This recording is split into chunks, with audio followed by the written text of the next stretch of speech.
I don't know much about the Destiny universe. I've played the first Destiny years ago, but the only thing I really remember are the Peter Dinklage voice acting memes. That wizard came from the moon. I've never been able to fully immerse myself in the game's universe, but I'm hoping that trying some recipes inspired by the Guardians will give me a better idea.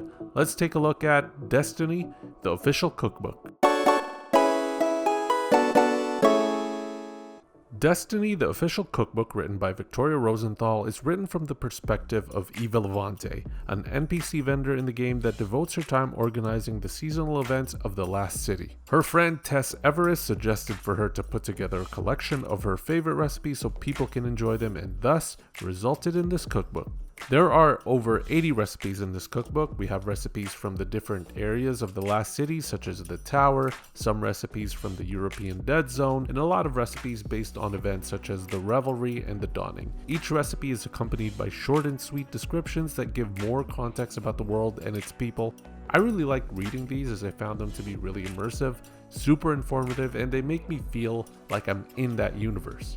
The photos are all really nice and well composed, but since Destiny takes place hundreds of years in the future, it would have been cool to see some futuristic elements in the photos, but for the most part, the food from this cookbook pretty much looks like the food of today in terms of presentation, plating, and staging.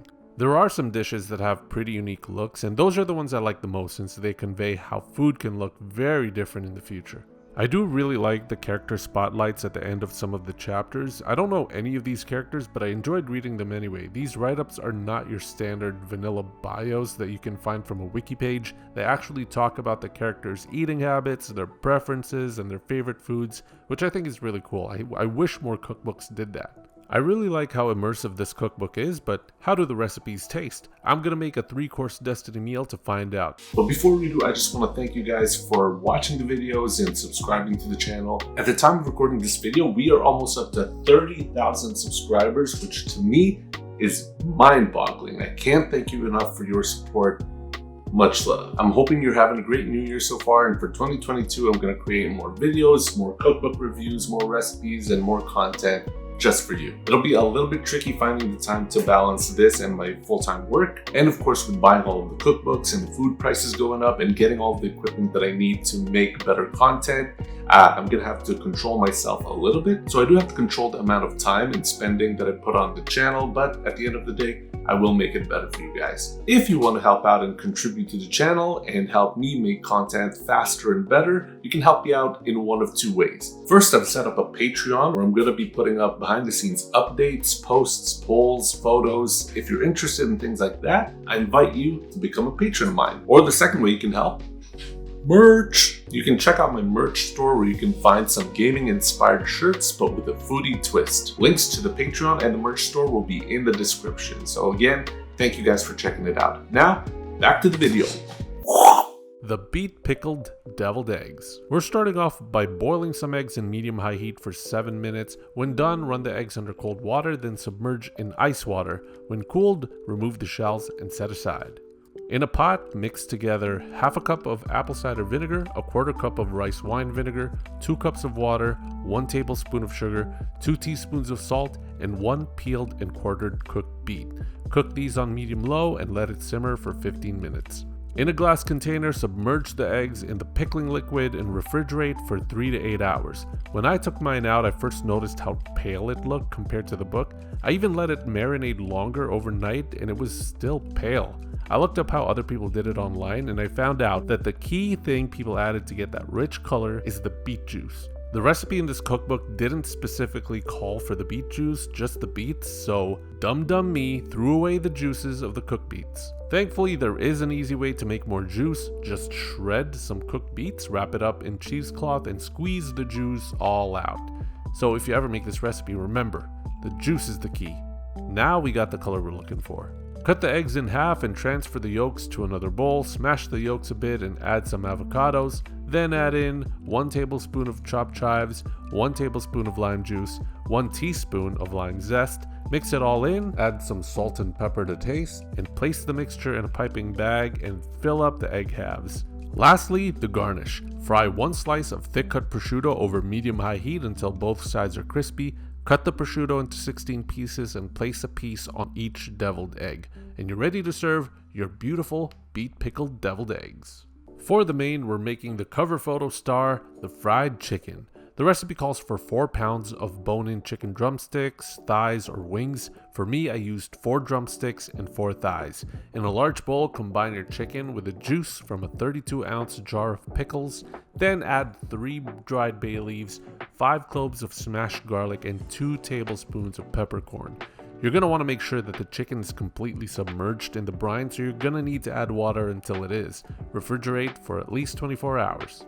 Once that's passed, remove the chicken from the brine and pat it dry. Now you're going to submerge that in 1 quart of buttermilk and refrigerate that for at least 3 hours. Now we're going to put together a spicy smoked paprika salt mix for the coating. Combine a 1/4 cup of salt with 2 tablespoons of smoked paprika, 1 tablespoon of ground coriander, 1 tablespoon of garlic powder, and 4 teaspoons of ground cayenne pepper. We're only going to use a portion of this salt mix, but you can use the leftovers for meat, seafood, and veggies to give them some kick. Now for the coating. In a bowl, mix together 3 cups of all-purpose flour, a 1/4 cup of that spicy smoked paprika salt we just made, 2 tablespoons of salt, 1 tablespoon of pepper, and 2 tablespoons of ground fennel seeds. Finally, it's frying time. Fill a large heavy pot with 2 inches worth of oil. The recipe calls for peanut oil. Heat that to 350 degrees Fahrenheit over medium-high heat. When the oil reaches the temperature, take a piece of the chicken, let all the buttermilk drip off, fully coat in the flour mixture, and drop it in the hot oil. Make sure to not overcrowd or the oil will get too cold. Fry the chicken until it registers 165 degrees Fahrenheit in a meat thermometer. For drumsticks, that's about 10 to 15 minutes. Chicken wings, about 8 to 12 minutes. And chicken thighs, about 12 to 18 minutes. When frying in batches, make sure that the oil returns to 350 degrees after each batch. When done, take them out, let them drain and rest, and you got yourself some finger-licking good fried chicken. For dessert, we're having the Burnt Edge Transit. This is pretty much a spin on creme brulee that's very loosely inspired by an in-game item from the Dawning event. Before we start, we're going to need to make a vanilla cinnamon salt spice mix. To do that, scrape the seeds out of 1 vanilla bean and mix that with a 1/4 cup of salt and half a teaspoon of ground cinnamon. We're only going to use a bit of this, so feel free to either halve the recipe or use the leftover spice mix for other sweets and baked goods. It will last up to 4 months. On to the Burnt Edge Transit. We start by placing half a cup of black sesame seeds in a food processor. Pulse the seeds until you get them fine and smooth. Then add in half a cup of honey and 2 teaspoons of almond extract and mix it all into a smooth paste. Combine the paste with 7 egg yolks and 2 teaspoons of that vanilla cinnamon salt. Then in a saucepan, heat up 2 cups of heavy cream with a 1/4 cup of sugar over medium-high heat and bring to a simmer for 10 minutes. Then slowly pour in your heated cream into the mixture while constantly whisking. You should have enough batter there for 5 ramekins. Place the ramekins in a baking dish and fill it with water until it gets to about halfway up the sides of the ramekins. Then bake in the oven at 325 degrees Fahrenheit for 35 to 45 minutes. You want the edges to be set, but the middle part a bit jiggly. For me, the 40-minute mark was the sweet spot. Let them cool completely and then refrigerate them for at least 3 hours. When you're ready to serve, just sprinkle the top with a bit of sugar and use a torch to melt it to create that caramelized burnt edge and put it in transit to your mouth. Now that we got our full course Destiny meal, it's time to dig in. Starting with the Beet-Pickled deviled eggs, I just love how these turned out. The colors look so cool and I just love how different it looks. It actually does look like it's food from the future. Apparently this is supposed to complement the vernal growth armor. I think the colors are a bit off, but I do appreciate the effort to base it on an in-game item. Flavor of these deviled eggs are as bright and vibrant as its colors. I dig the freshness of the avocado, and the lime juice and zest gives the filling a nice zing. And the saltiness and crunchiness from the prosciutto is the perfect contrast of texture and flavor. If you want to make an appetizer that would steal the spotlight on any dinner table, this would be a good choice. Just don't forget the beet juice. Now let's move on to the fried chicken. I wanted to try this recipe not only because it's the cover photo, but also because I've always wanted to try making my own fried chicken at home. I had a bit of a hard time controlling the temperature, so it's definitely more burnt looking than I would like, but flavor wise it's pretty dang good. The meat was super juicy, the skin was satisfyingly crispy, and I really liked the spices in it. Next time I would probably add some more cayenne pepper or spicy togarashi to make the skin hotter because I really like my fried chicken spicy. Now this ain't no Popeyes or Jollibees, but for first try homemade fried chicken, it's pretty good.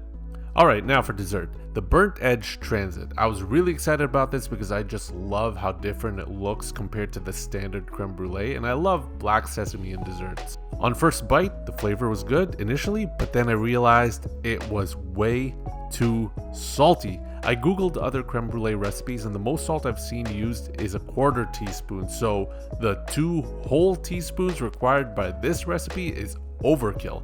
It's a shame because the black sesame flavor with almond extract is actually really pleasant and fragrant, and if the salt was cut down or completely removed, this would have been a knockout recipe. I think this is still worth making, but just tone down the salt. For now, I think I'll just gift my whole batch to Master Rahul. My final verdict for Destiny the official cookbook: great potential, but adjustments needed.